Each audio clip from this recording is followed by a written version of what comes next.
Ako po si Win Gatchalian at welcome sa For the Win, ang panalong-panalong podcast para sa mga lumalaban, bumabangon at syempre sa mga nagwawagi.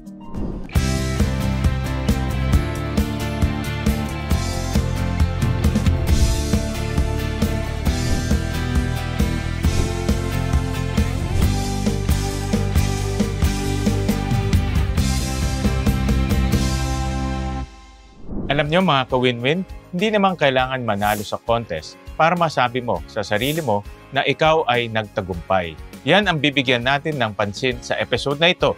Para sa akin kasi, napakalaking panalo sa ating buhay yung tayo ay may disiplina at siyempre, dangal.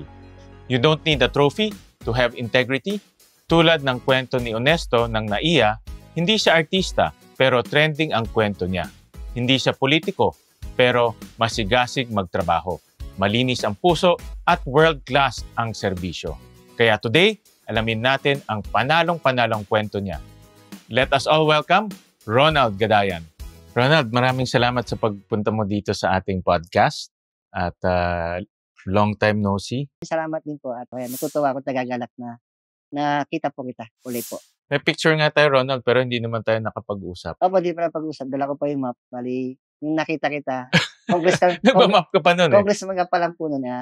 Nilapitan talaga kita. Sabi ko, ito yung siguro yung politiko na karapat-dapat na tumakbo sa Senado at manalo. Yeah, Kaya, maraming salamat. Yung hindi tayo ulit nakita nung siyempre, sa akin kasi pagka gusto ko yung isang tao, nakikita ko yung katangian na doon, hinahabol ko talaga at sinasabihan ko na dapat manalo po. Nagdilang anghel ka. Nanalo. Nagdilang anghel ka that time. Nanalo ulit po ngayon. Okay, maraming salamat sa pagpunta mo dito. Ngayon, may time na tayo. Opo. Kwento mo nga sa amin kung paano ka napasok sa NAIA at gaano ka katagal na nagtatrabaho sa NAIA. Ako po, 16 years na po ako nagtatrabaho sa NAIA Terminal 2 bilang janitor. Bago ako nakapasok dyan. 16 years? 16 years, 1-6 po. Marami na po akong napasokan ng ibang mga trabaho tulad ng construction worker, mga factory, taga botedyaryo, tapos nagtitinda ako ng karyoka, mga bibingka. Doon napasok ko sa NAIA Terminal 2 na hindi ko kalain na makapasok. Sabi nga nila, napakahirap pumasok sa airport. Kasi wala akong natapos na pag-aaral. Pero nagpursigi ako na mag-apply. Sabi nga nila, wala kang kilala, hindi ka nakatapos. Anong klaseng itatapat mo kung mag-a-apply ka sa ganung ano? Pero sabi ko, tibay ng loob dasal sa Panginoon. Dahil sa pamilya, kaya ako ginagawa to. Ano yung pangarap mo nung bata ka? Gusto ko talaga maging pulis. Dahil wala nang pantustos sa pag-aaral ko. So, diretso ka na nagtrabaho? Diretso na ako nagtrabaho. Tuloy-tuloy na po yun. So, ngayon, sa pamilya nyo, kumusta naman ang kita mo para sa pamilya mo? Ito ba ay sapat? Ito ba ay... Sabi nga nila saan ka nagtatrabaho? Natanong ako, sabi ko sa London. Saan London? Loan dito, loan doon.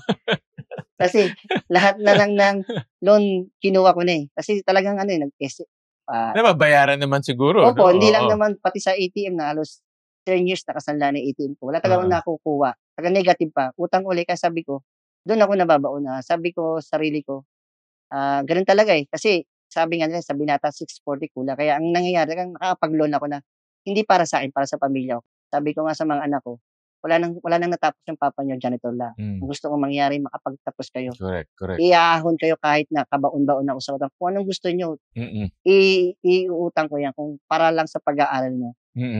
Kumusta naman ang pakiramdam bilang isang kilalang tao sa kanyang pagka-honesty? Sa akin naman po, hindi ko naman dapat na ipagmalaki o ipagyabang. Kasi yung pagiging matapat nasa atin, nasa puso't isipan yun Kasi kung mahal mo ang Diyos, mahal mo pamilya mo, at trabaho mo, mababaliwala, maano mo siya, hindi mo maitaintim na gumawa ng hindi maganda. Kaya natutuwa naman ako na gano'n na nagagawa ko kasi nga, na wala man akong tinapos na pag-aaral, yung impilido na dapat nating pag-ingatan na gumawa ng kabutihan. Kasi sabi nga nila, mawala ka man sa mundong ibabaw, may iwan kang legacy sa tao na pag-uusapan ka, hindi pag-uusapan dahil gumawa ka ng masama. Pag-uusapan ka dahil maganda yung ginawa mo. Pag sinabi mong NAIA o Philippine Airports, di ba? Nababansagan parati, worst airport in the whole world. Yes po. Opo, diba? tama Tapos, po, Senador. madalas natin nababasa yung tanimbala, yung taxi, ito lang, di ba? Yung taxi, mayroong mga banyaga, mga turista na sinisingil nila 2,000, lilipat lang sa isang airport.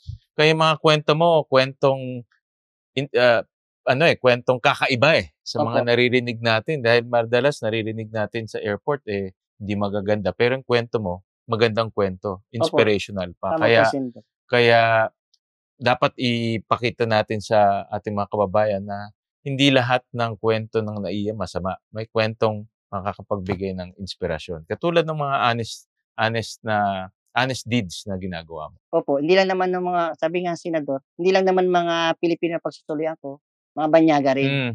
May one time na may isang foreigner ako na nakapagsulian, taga Japanese siya, Japan, na hindi siya akalain na maibabalik. Sa sobrang tuwa niya, halos saludo siya ng saludo sa akin. Sabi niya kasi hindi niya expected talaga. Alam mo, mga Japanese mahilig Oo, magbawi. tapos salamat siya. Tapos binibigay niya ako ng pabuya, hindi ko tinanggap. Sabi ko sa kanya, ibalita na lang sa bansa niyo na hindi lahat ng Pinoy mga Oo gano'n. nga, May mga tama. iilan din pala. Pag sinabi, "Uy, nabalik ka. Punta kayo do'n kasi matatapat pala yung mga tao." Yun, napakalaking halaga. Hindi lang kahit sabihin mo isa o dalawa, pagka binalita sa bansa nila yun, napakalaking ikakalat nila. Kwento mo nga sa amin yung mga pangyayari kung saan naka-recover ka o napulot mo yung bag. Tsaka magkano na ba ang total na naibalik mo? Nasa 6.7 million na po. 6.7 million Opo, na. lahat-lahat Wow, na po. lahat-lahat. Opo, unang napulot ko is 2.4 million. Laki Alahas. 2.4. Tapos 600,000 cash. Tapos nasundan pa ng $5,000. Tapos nasundan pa ng 100,000, 50,000 at 300 na iPhone. At marami na pong pitaka na napulot ko. So saan mo napupulot yun? Saan ba? Banyo, Karamihan po sa upuan? CR po talaga. Sa CR na walang CCTV. Sabi nga nila kaya naman sinusoli dahil may CCTV. Sabi ko nga po, halos lahat ng napupulot ko. Sa CR, wala naman Minsan nasa CCTV. basurahan na ilagay yung mga passport na may pera. Nakakalimot sa pag sobrang madali nila basura na ilalagay nila. Yun. Minsan naman nagsisipilyo, tatanggalin lahat ng alahas nila. Tapos nakakalimutan. Buti na ako nakakita kasi sa dami ng Mga pasahero. pumapasok Minsan pasahero din ang kumukuha. Correct. Opo. Minsan pasok-labas ang tao. Kaya ayun nga, karamihan sa CR po, minsan sa kalsada, napupulot ko na walang Baga sa kahit na alam ko na para sa akin daw binibigay kasi wala nakakita, pwede naman Sa buhay mo, sabi nga ng ibang kasamahan ko baon ka na sa utang. Yan na yung sagot. Pero sabi ko, hindi. Kasi hindi naman tama yan. Kung yung tama, doon ako. Isinusoli mo kahit walang nakakita? Kasi nakita ko sa magulang ko yung ganong ugali at ang gawain mabuti. Habang natitinda kami ng tatay ko ng karyoka, may time na kulang ang sukuli, hinabol ng tatay ko. Ngayon, malaking bagay na sana yun. Pero sabi ng papa ko, kahit piso lang ang kitain natin, importante tapat tayo sa sa customer. Huwag tayo maging gahaman kahit na importante yung maging tapat tayo. Kasi diyan tayo bumubuhay at diyan tayo nagkakaroon ng kakain natin. Kaya yung ginagawa natin kailangan mas mabuti at mabuti siya na hindi tayo mapanglamang. Doon ko nakita nung sa tatay ko. Hindi naman niya ako sinabihan, nakita ko lang sa kanya na sabi ko, tama pala yung ginagawa ni Papa. Alos 6 years old ako noon. Panahon noon talagang bata pa lang ako, kumakahid na rin ako sumasama. Gusto ko maranasan kasi yung tumutulong ako sa kapwa, sa magulang ko po. So dumikit yan sa isip ko, dahil sa magulang ko po. Sa magulang ko po. Bilin ng magulang mo. Bilin ng magulang ko na wala man kayong kayamanan o pera, ginto, may pamamana o pag-aaral. Yung gumawa lang yung kabutihan ng kagandang asal. Napakalaking halaga na yun. Sabi nga ng tatay ko, yung pilido ang ingatan nyo. Kasi pag pilido ang ingatan mo kasi dignidad, pagka sinira mo at masama ang ginawa mo, pag-uusapan ka niyan. Dalawang klase yan, dalawang pag-uusapan. Kung gumawa ka ng kabutihan, pag-uusapan ka rin. Pero mas maganda, doon ka dun sa maganda na may ginawa ka na pag-uusapan ka at pwede siyang Kaya sabi ko nga, nung panahon na nangyari yun, hindi ko, kasi itatay ko kasi, hindi ko kalain na natuwa siya kasi lahat ng dyaryo binili niya. Sabi niya, ito na yung naging nakita ko sa kanya na hindi ko kalain na natuwa sa sobrang tuwa na bayani ka pala. Hindi ko ma-expect na paggagawa pero hindi ko tinuro sa'yo pero nakita ko na siguro na mo sa akin. Kaya natutuwa ako, proud ako. Pero yung legasiya niya tumatak sa'yo, diba? Tumatak sa akin. Kaya una sabi niya, alaga ng apelido. Walang apelido po. kahit na mahirap ang buhay, maging tapat tayo, Opo. 'di ba? At 'yun yung tumatak Yung sa'yo, eh. tumatak sa isip ko po at sa puso ko na gumawa ng mabuti po. Kung nandiyan pa ang father mo, ang ama mo, Wala na po. anong mensahe mo sa kanya Kung 'pag nandiyan nabubuhay pa pa siya? siya, sabi ko sa papa ko, "Pa, kung sana kung nabubuhay ka uli ngayon, maraming salamat. Pinalaki mo kami na napakaganda.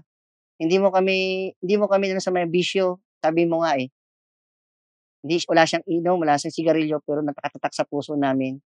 Hanggang ngayon, kaming magkakapatid na 4 wala pong bisyo kasi tumatak sa isip namin. Sabi nga Isa pa 'yun ang isa pa turo yun, niya, napakaganda kasi na 'wag magkaroon ng bisyo. opo.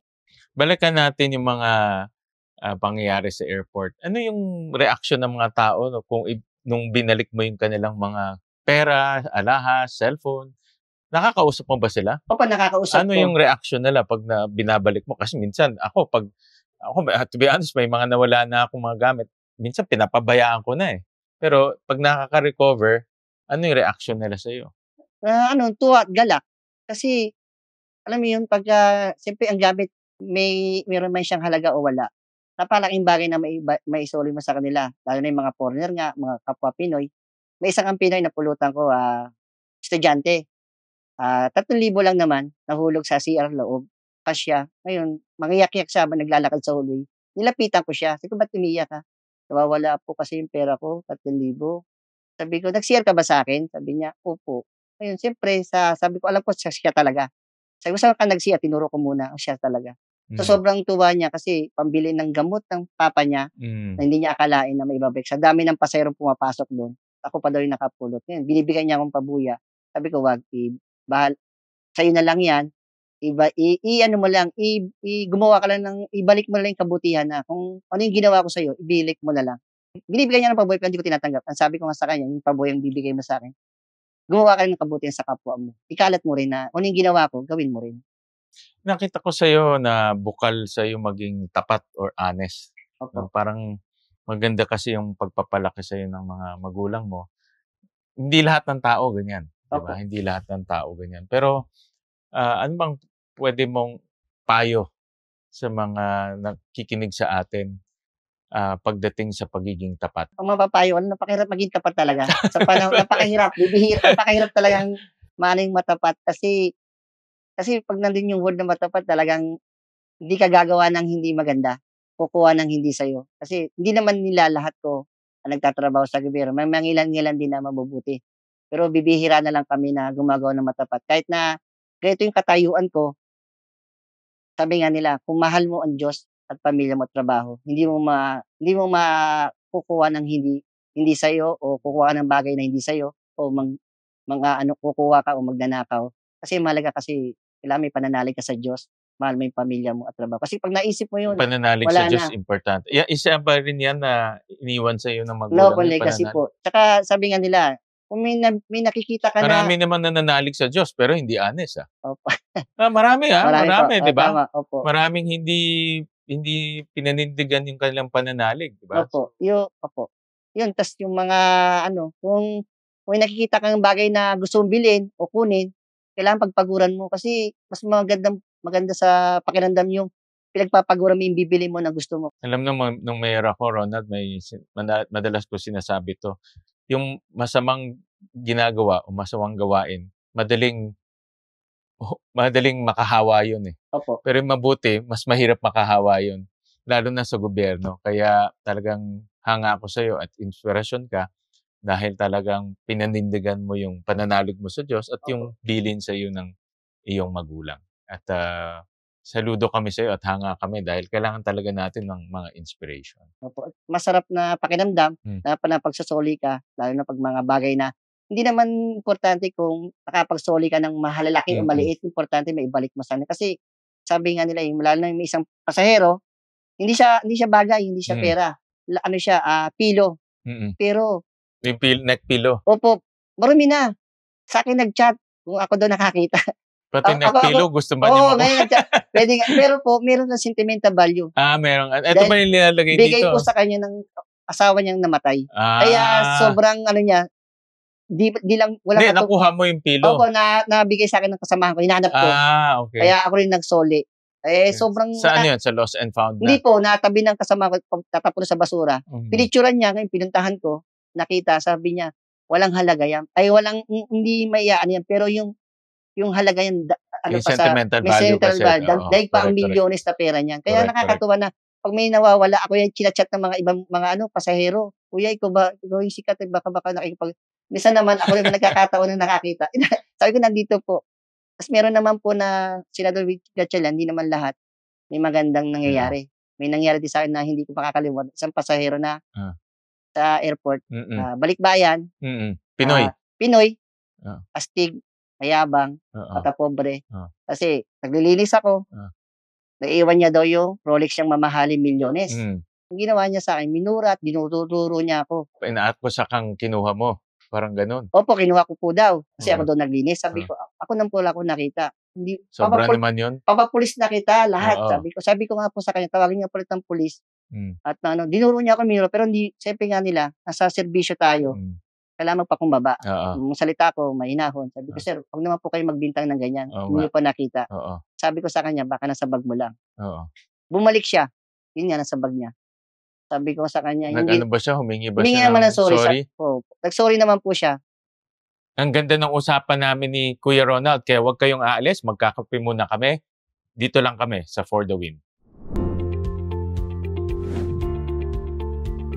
Ayon sa datos, 4 out of 10 college students nagda-drop out.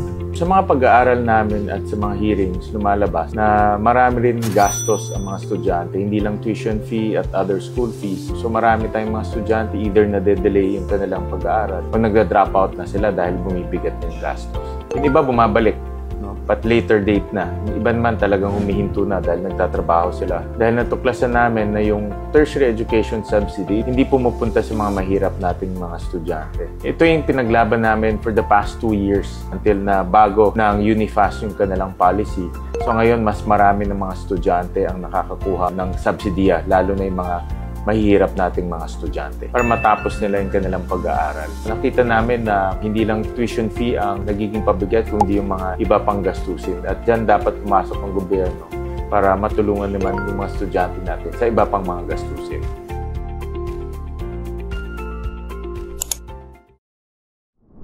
And we're back in the show. Ito pa rin po ang For the Win podcast.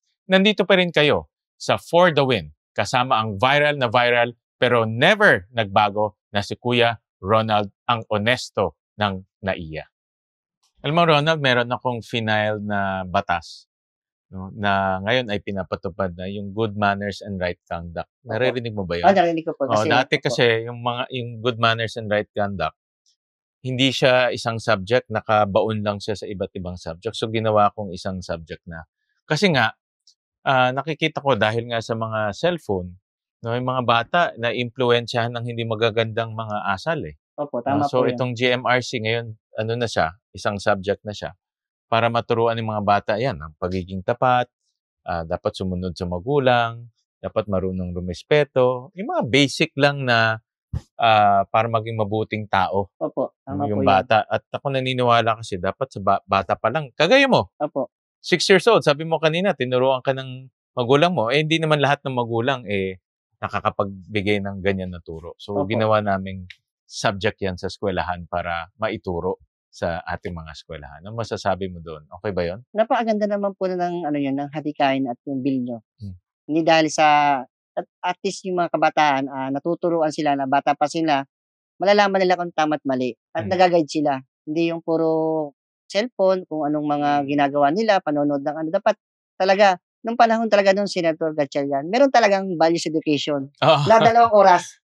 Nung high school at elementary. Pero tinanggal yun. Tinanggal nga. Tinanggal. Tama ka doon. Tinanggal. Bakit tinanggal? Tinanggal yun. Anong ka. reason? Naalala mo pa. Mas important kasi nung high school ako meron. Ngayon wala eh. Kahit yung mga anak ko tinatanong ko, ba't wala kayong values education correct. Halos 2 hours. Meron yun talaga eh. Pagsasabi ng mabubuti. Araw-araw yun. Pero ba't nawala? Ngayon, ibabalik na dahil batas na ngayon. Ay, maganda po. Ibalik nyo po. Buti po, nakausap ko at nakasalamuha kasi napaka-importante yung bill na yan eh. Hindi naman para sa aming mga magulang, para din sa mga bata. Kasi para inang-guide nila eh. Sa Japan nga, balita ko, talagang binibigyan din nila yung values education. Values education ganyan. Wala nang values education subject ngayon. Kaya nga, maganda po yung bill niyo, hadikain na, Mm. i-ano niyo yung batas na po yan, napakaganda po talaga. Hindi para sa amin, para sa mga kabataan. Babalikan ko lang itong nangyari sa anak mo na na-bully, kanina Opo, nakuwento mo. Isa rin 'yan sa mga advokasya natin, labanan yung bullying sa mga eskuwelahan. opo, Daming bullying nangyayari ngayon, eh, opo, lalo yung na sa mga senior high school. So, isa sa mga tinutulak namin mas mahigpit pa na mga paraan para hindi magkaroon ng bullying sa eskuwelahan natin. tama po yun. Oo, Kasi yung ano ba anak yung kuwento mo nga kung anong naranasan nangyari? po kasi ng anak ko po yun ng habang nagpapasok siya, Hmm, halos siyempre yung anak ko maliit ang katawan, hmm, may nakitang relo, pera, kinukuha. grabe ano? Oo.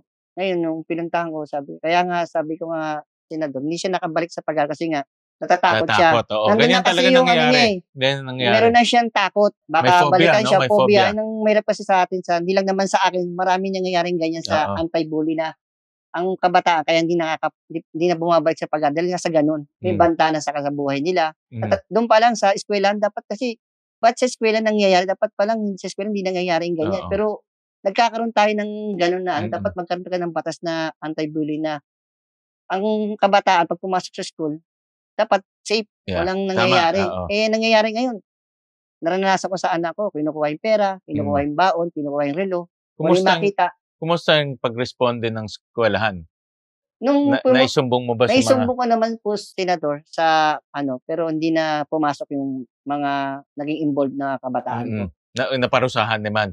Hindi ko pa alam kung nabasa pero gumawa kami ng sulat o Sulat, oo. ano, at least hindi na naulit nun, pero at least naging ano na rin, naging 'Yan, lesson na rin po na ganun po nangyayari kasi napakatahimik ng anak ko, hindi nagsasalita. oo Nung nga.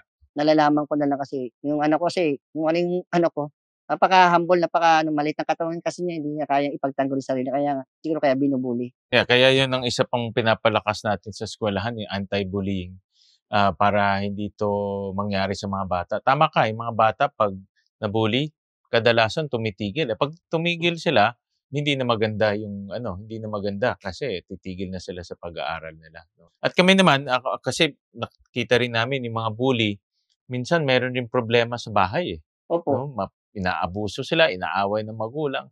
So, tinitingnan rin natin yung mental health 'no, kasi opo. konektado yung bullying sa mental health. Balik tayo kay Honesto 'no, dahil ngayon ang dami ng humahanga sa'yo, inspirasyon ka sa marami. Sabi ko nga ako, nung nakita kita sa airport nagpakilala ka kaagad, nagpa-picture Opo, tayo, eh. opo. Pinost ko kaagad yun Oo, nakita. kasi gusto ko talagang magkaroon ng inspirasyon ang tao, eh.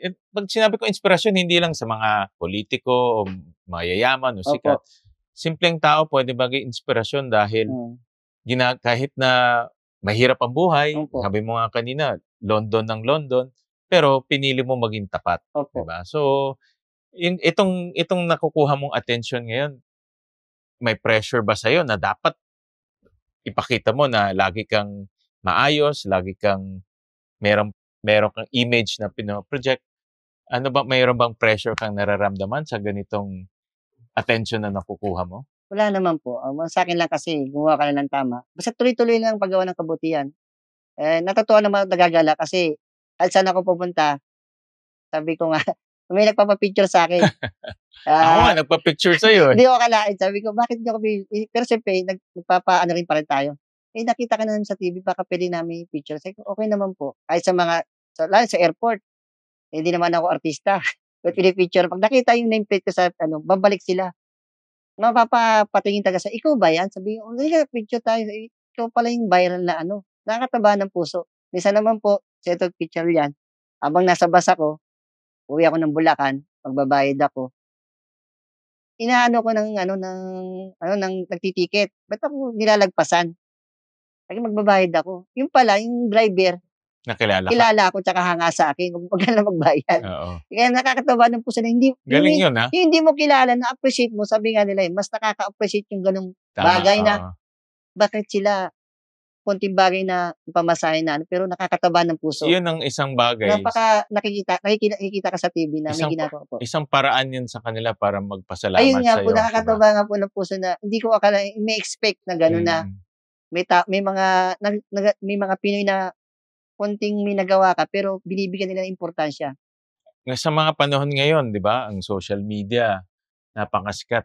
Ang, sukatan kung ikaw ay matagumpay kung marami kang followers, Opo. maraming likes. Maraming likes. Diba? Kung mayaman ka, gusto mo yumaman, maraming pera o Maraming sikat ka, diba? Pero sa'yo, ano ang tingin mo ang sukat para sa isang matagumpay na tao? Ang sukat ng isang matagumpay na tao, ako hindi naman ako nagsisimula pa lang sa do'n papunta pa lang sa tagumpay, hindi pa ako tagumpay. Kasi yung tagumpay na sinasabi na makatapos yung pag-aaral ng mga anak ko, Hmm. sabi ko nga, mamatay man ako o ano, importante makapagtapos sila ng pag-aaral. Yun ang sinasabi kong tagumpay. Tsaka kung buhay pa man ako ngayon, gumanda yung buhay nila ta's nakita ko sila na maayos, masaya na ako. Yun yung sinasabing tagumpay na makapagtapos sila ng pag-aaral. Napakaganda naman ang puso mo na hindi mo tinitignan sarili mo, tinitignan mo para sa anak mo, Opo, sa mga anak mo, sa pamilya. Hindi mo sinusukat ang tagumpay dahil sa mga material na bagay, kung paano mo silang pag-aaralin, opo. makakuha ng magandang edukasyon. Ikaw nagtatrabaho ka sa gobyerno, ako nagtatrabaho sa gobyerno. Ano ang isang payo mabibigay mo sa mga kapwa natin nagtatrabaho sa gobyerno? Alam mo, ako madalas ko sabihin sa mga katrabaho ko, hindi importante yung posisyon eh. Importante kung nakakatulong ka. Opo. Diba? Tayo, ibang nga posisyon natin, pero nakakatulong ba tayo? So, kung ikaw, may isang payo kang bibigay sa mga nagtatrabaho sa gobyerno, anong payo ang maibibigay mo? Ang mapapayo ko lang sa gobyerno, sabi ko nga maging matapat sila. Sabi ko nga kung lahat ng politiko napakatapat wala na mangingibang bansa sa Pilipinas. Bakit? Kasi lahat ng biyaya binibigay sa mga taong bayan. Lahat, libre lahat. Edukasyon, libre ang eskwelahan, libre lahat, walang babayaran. Kaya kita inimbitahan kasi gusto ko rin marinig ng kapwa natin mga lingkod bayan na galing sa isang simpleng trabaho, pwede ka maging tapat Diba? Kanina nga, nasabi mo, puro London. Pero kung inipon mo yung 7 million na pulot mo, mababayaran mo yung London Pero hindi, pinili mo ibalik yun Opo. Kaya, dapat marinig ng ating mga kapwa lingkod bayan. Opo. Kasi nasabi mo kanina na mahalaga sa iyo yung college education. Yan ang talagang sukat po para sabihin na matagumpay ang ating sarili. Kaya nag-file ako ng isang batas ngayon, isang panukala pa naman, na bawasan yung taon sa kolehiyo from 3 years to 4 years. Kasi nga, sa mga magulang natin na katulad mo, mas mabilis makapagtapos yung anak nila, mas mabilis makakuha ng trabaho at makakatulong. Ngayon kasi ang haba no? Opo. 4 years. Kaya 4 years. Pinapabawas natin ng 3 years. Napakalaking halaga po na bawasan niyo po yung college na at least kahit pa paano makatulong na rin sa pamilya. Ronald, maraming salamat sa oras mo. Good to see you. Tagal na tayo hindi nakikita. Kaya nung nakita kita kanina, sabi ko parang kilala ko itong taong to. At pagpatuloy mo lang yung ginagawa mo maganda, lalong-lalo na sa airport natin. Tama ka, no? Ang airport ang unang nakikita at huling nakikita ng isang turista. Kaya mga taong katulad mo, yan ang magbibigay inspirasyon sa mga bumibisita sa atin. Maraming salamat. Thank you. Maraming salamat din at thank you. Pangalawang pagkikita po natin na natutuwa ako, nagagalak. Baka magkita tayo ulit sa airport. Nakita tayo na hindi ko akalain na nung nasabi ko sa'yo kasi ako yung tao na pag tumingin may potential manalo. Thank you. Talagang lahat ng kasi lumapit ko. Ako mismo lumapit kasi nakita ko.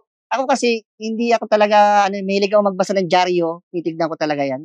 Yung nakita ko yung yung profile niyo, talagang sabi ko ito yung karapat-dapat. Kaya nung ako, kahit nagmamapa ko, kahit pagalitan pa ako ng supervisor ko, kasi sino pa dyan, sabi nga, ba't lumalapit yan? Congressman yan, baka pagalita ka. Walang pakialam. Kasi gusto ko kasi, manalo tong tao na to. Salamat. Katuwa naman. Kaya, sabi ko, at least, di ba? Maraming salamat din po. Thank you. Nice to meet you. Sa dami ng gulo sa mundo ngayon, ang kwento ni Kuya Ronald ay paalala. Kahit anong mangyari, pwedeng piliin ang tama. Ako po si Win Gatchalian at sa bawat pagsubok sa buhay, lagi niyo pong tandaan, manali ka, laban lang for the win.